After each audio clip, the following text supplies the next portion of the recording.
Lupun del Diao.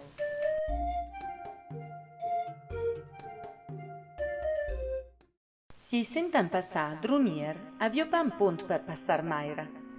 Cura cantunier marciantu pelerin de vien anar a carai, i cialia passar per de viole strec che baissavun le drece ribe del rio e poi remontare in trubulant a Bussac e Ker. Parei abitanti de Drunia avien decidut bastire un punt per giugno i due versanti, ma la premiera pia era tombà per na piena del maira.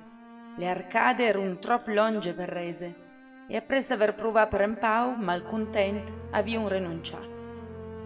Apres l'udarier desastre, carcun avion calà dir, ni men cudiau a ribaria lo bastir.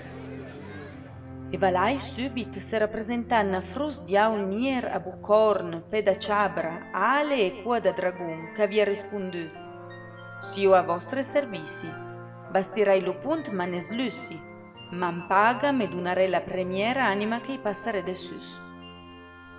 I drunires, e stunà per l'apparizione, avion dic che sì senza troppo pensare alle conseguenze. Tutun creiun che i seria sta tempo per trobar una soluzione. Ma tutt'altre, lu demoni, grazie a sei puder, e in una nuece suleta via realizzam punta tres arcade, aut 18 metri e lungo tanto, a bupiglie robuste e gaiarde. Lu matin da pres, lu demoni si rappresentà per piar la paga. Al principi stunà e indecis, veiente in cian che vi rundiava per le quintane, lu sendi che avia pian tupunin dalla cabassa d'un furnie da pe e la via campassa al punt. Lu cian, affamà, s'ero slansassa al punt e la via attraversà e la premiera anima era passata. Lu diau, enfegì, avio cominciato a buffar una tuboniero dal naso e dalle orecchie e volant se n'ero anà e mai più era tornà a Drunie. Na seconda leggenda conta che Drunires avion realizzato punt, ma avion pa lo coraggio de desarmar le arcade per la paur de lo far ruinar.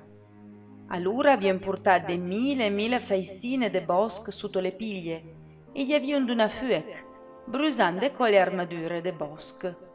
Lo punt avio resu, ma de gun avio lo coraggio de traversalo.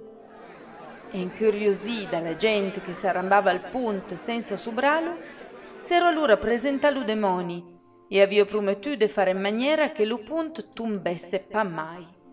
In paga, orio vurgù la premiera anima passate sobre. I furbi drunires avion tengu per na smana in cian senso mingiar. Poi avion fac viutar na furmo de fromagge sal punt e avion libera Lucian che l'avia traversà. Parei, udiau s'era deghi contentar dell'anima d'Encian e inrabbià per la muraccià ero desparessu in na nebbio de tuba. Dronero ai piedi della Valle Maira deve il proprio toponimo alla radice celtica dra, che significa fluire, scorrere. La storiografia locale lo collegherebbe però a Draconerius, drago nero, mitico mostro degli anfratti inaccessibili e ricchi di acqua. Il simbolo della città è infatti un dragone e un demone dalle fattezze di drago è protagonista della leggenda che si svolge intorno al principale monumento della città. Il ponte con merli ghibellini supera il Maira e alcuni canali irrigui e presenta 3 arcate a 18 metri di altezza. Come molti altri edifici medievali in Italia e nel mondo, la sua architettura è talmente ardita che la costruzione attestata al 1428 viene leggendariamente attribuita a un'entità sovrannaturale, il demonio.